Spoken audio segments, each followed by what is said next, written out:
In this particular lecture, we will talk about how Africa is becoming China's China and how slowly the China has completely eroded the hegemony of United States of America from Africa. And today the entire African nation is flushed with the Chinese debt and the loans in the name of developing infrastructure, and how China is using or is leveraging this debt and financing in order to win the votes of the African nations. We will also analyze why is China investing billions in Africa and what is China's grand design in this particular continent and how the Chinese investment is changing Africa. China in Africa, whether it is making an investment or is it a framework or is it a foundational work for the exploitation of African resources, will also be analyzed in this particular chapter. But the most important question that this lecture will address is that whether the Belt and Road Initiative, whether it is an opportunity or the risk for Africa. In the last 2 decades, the China's engagement with the African countries has grown by the leaps and bounds. The Belt and Road Initiative, which was launched by China in 2013 with the focus on funding infrastructure development projects, it provides an opportunity for the African countries to address the infrastructure deficit on the continent.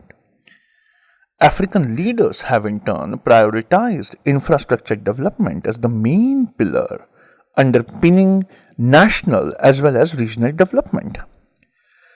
They say that this task requires significant financing, and currently no one in this world except China is ready to give this heavy finance.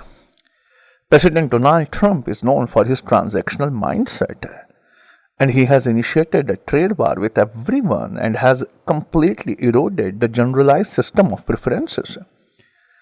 And Japanese, they don't have any initiative for their own. They are looking through India's Asia-Africa Growth Corridor and Sagarmala for greater connectivity in the Indo-Pacific.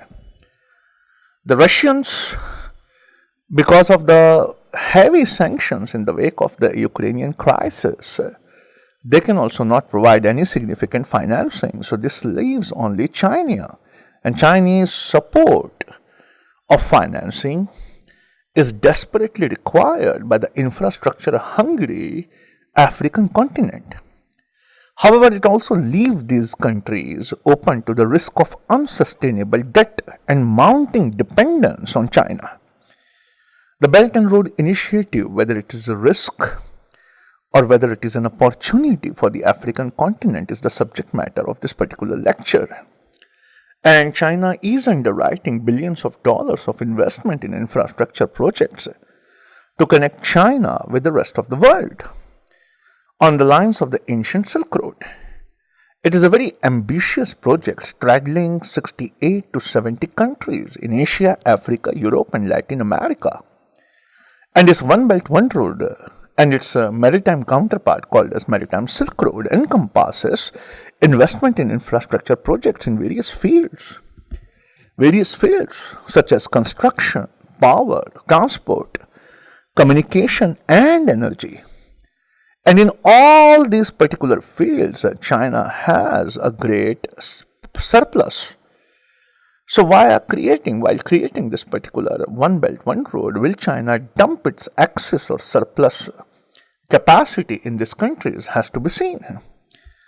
And Chinese, they say that we are creating policy coordination and we are facilitating connectivity for unimpeded trade, financial integration, and people-to-people bonds.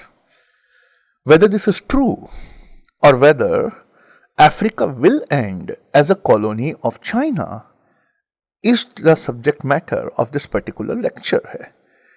So, a very important question that we will address in this particular lecture is that whether One Belt, One Road and the Maritime Silk Road, are they an opportunity or are they a tool for exploitation for the African continent?